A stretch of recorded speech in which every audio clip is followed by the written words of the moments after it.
खुलुमबाय लोगोफोर, गोजोन फुंबिलि बयनिसिमबो। नोंथांमोनखौ गोदान भिडिअ'आव आरो फिन खेबसेबाव बरायनाय जाबाय।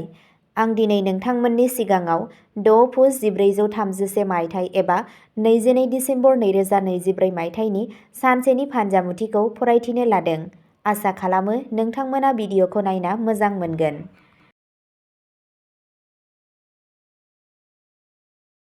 गिबियावनो दङ मेष राशि। दिनै मेष राशिनि सुबुंफोरनि थाखाय गलाय-गथाय फिथाइ लाबोगोन। दिनै हाबा जानो हानाय सुबुंफोरनि थाखाय मोजां खाबुफोर थागोन। बेलासियाव नोंथाङा नोंथांनि खाथिनि खुरमा बाहागिफोर एबा लोगोफोरजों समाजारि एबा पार्टी खालामनो हायो, जेराव नोंथाङा माखासे गोनांथार खौरांबो मोनगोन। दिनै नोंथाङा नोंथांनि अजदफोरखौ बोखारनानै गावनि नखरनि सासे सोद्रोमाजों लोगो जागोन। जुदि नोंथाङा दिनै सम्पथिनि गोरोबथा खालामो, अब्ला बेयो नोंथांनि थाखाय मोनसे खहानि गोरोबथा जागोन। बेनिखायनो माखासे समनि थाखाय नेथ'। नोंथांनि दिनैनि खाफालगोनां दिगआ जादों खोला-सोनाब, खाफालगोनां अनजिमाया जादों 9 आरो खाफालगोनां गाबआ जादों गोजा गाब। वृषभ राशि। वृषभ राशिनि थागिबिफोरनि आखुआव माखासे मोजां सोलायनाय फैनो हागौ, जाय नोंथांनि नखरनि सोद्रोमाफोरखौबो सोमोनांहोगोन। नाथाय दिनै नोंथाङा नोंथांनि मावख'आव नोंथांनि रागा जोंनाय आखुखौ गोजानाव लाखिगोन आरो नोंथांनि बिबुंथिआव गोदै लाखिगोन, जाय नोंथांनि लोगोफोरखौबो खुसि खालामगोन। जुदि दिनै नोंथांहा माबाफोर गोसोआरि जेंना दं, अब्ला नोंथाङा बेनि मोनसे सुस्रांनाय नागिरनो हागोन। देहायारि महरै फिट थानो थाखाय दिनै नोंथाङा नोंथांनि रुटिनआव सोलायनाय लाबोनांगोन। नोंथांनि दिनैनि खाफालगोनां दिगआ जादों खोला-सानजा, खाफालगोनां अनजिमाया जादों 2 आरो खाफालगोनां गाबआ जादों गुफुर गाब। मिथुन राशि। दिनै मिथुन राशिनि सुबुंफोरनि साना धोरोमारि हाबायाव बांसिन जानो थांगासिनो दं। दिनै नोंथाङा नोंथांनि जायखिजाया लोगोनो जायखिजाया बेसेन गोसा अनथोब होनायनि सिगां गावनि पकेटखौ जोथोन लानांगोन। जुदि नोंथाङा बेबादि खालामाब्ला इयुनाव रांखान्थियारि आंखालजों मोगा-मोगि जानांनो हागौ। दिनै मोजां मोनलायनाय जिउ खुंग्रा सुबुंफोरनि गेजेराव गोजोननाय फैगोन। जायफोरा दिनै स्टक मार्केटआव रां थिसननो सानथांखि लागासिनो दं, बिसोर इयुनाव थारैनो गोबां मुलाम्फा मोनगोन। बेलासियाव नोंथाङा नोंथांनि लोगोनि न'आव थांनो सानथांखि लानो हायो। नोंथांनि दिनैनि खाफालगोनां दिगआ जादों खोला-सानजा, खाफालगोनां अनजिमाया जादों 5 आरो खाफालगोनां गाबआ जादों फान्थाव गाब। कर्क राशि। दिनैनि साना कर्क राशिनि सुबुंफोरनि थाखाय नोंथांनि गोहोमखौ बांहोगोन। दिनै नोंथाङा सोरखारि सेक्टरनि गेजेरजों मोजां मुलाम्फा मोननो हागोन। दिनै नोंथाङा माखासे सोरखारि सेक्टरफोरनिफ्रायबो मुलाम्फा नुनो मोनदों।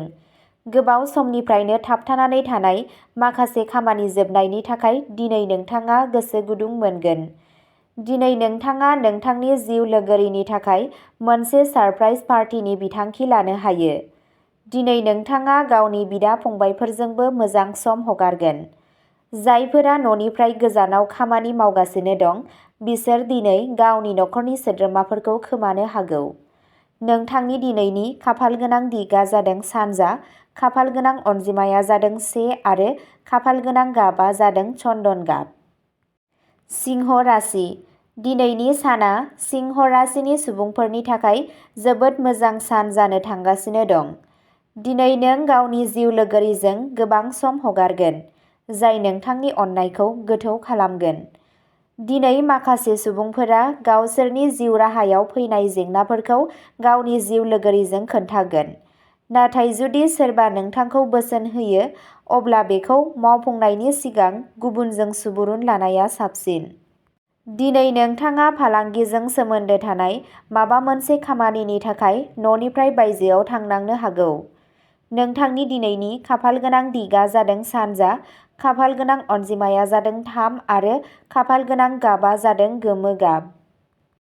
कन्या राशि। दिनै कन्या राशिनि गोबां सुबुंफोरनाव धोरोमारि सानदांथिफोरखौ नुनो मोनगोन। दिनै नोंथांनि खाथि-खालानि सुबुंफोराबो नोंथांनि मुलाम्फा लानो हागौ।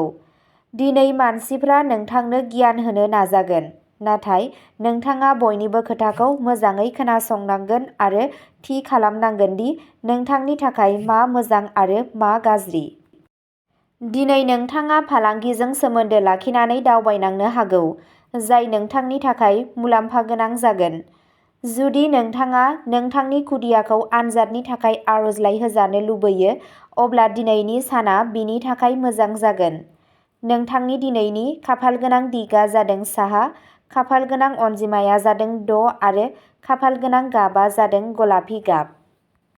तुला राशि। तुला राशिनि सुबुंफोरा बे समाव गावसोरनि सावस्रिखौ लानानै सांग्रां जानांगोन।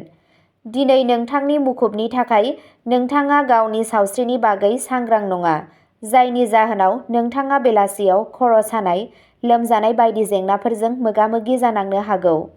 दिनै नोंथाङा खामानिजों लोगोसे गावनि सावस्रिनि बागै सांग्रां जानांगोन। जुदि नोंथाङा दिनै न'आव एबा फालांगियाव माबाफोर जेंनाजों मोगा-मोगि जानांदों, अब्ला नोंथाङा गोसो हमथानांगोन आरो मोनसे राहा नागिरनांगोन। नङाब्ला नोंथांनि नखरनि सोरबा सासेया नोंथांनो गोरोन्थि बोसोन होनो हागौ। नोंथांनि दिनैनि खाफालगोनां दिगआ जादों सोनाब, खाफालगोनां अनजिमाया जादों 6 आरो खाफालगोनां गाबआ जादों गलापि गाब।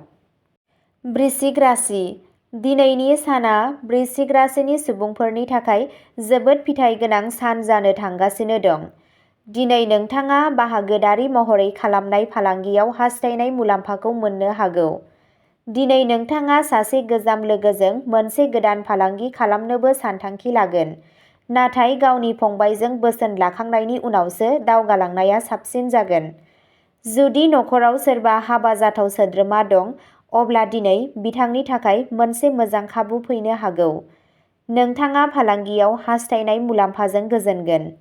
समाजारि बिथिङाव खामानि मावग्रा सुबुंफोराबो दिनै मोजां खाबु मोनगोन। नोंथांनि दिनैनि खाफालगोनां दिगआ जादों खोला-सानजा, खाफालगोनां अनजिमाया जादों 1 आरो खाफालगोनां गाबआ जादों गोसोम आरो गोमो। धनु राशि।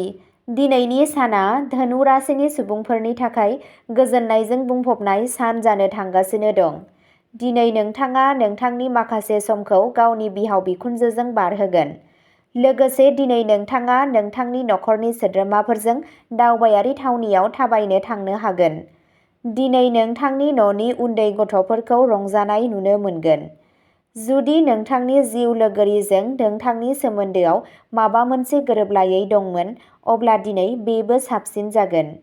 साख्रि नागिरग्राफोरा दिनै माबा मोनसे मोजां खौरां खोनासंनो हागौ, मानोना दिनै बिसोरो प्रम'शन एबा बेथन बारायनाय बायदि माखासे मोजां खौरां खोनानो मोनगोन।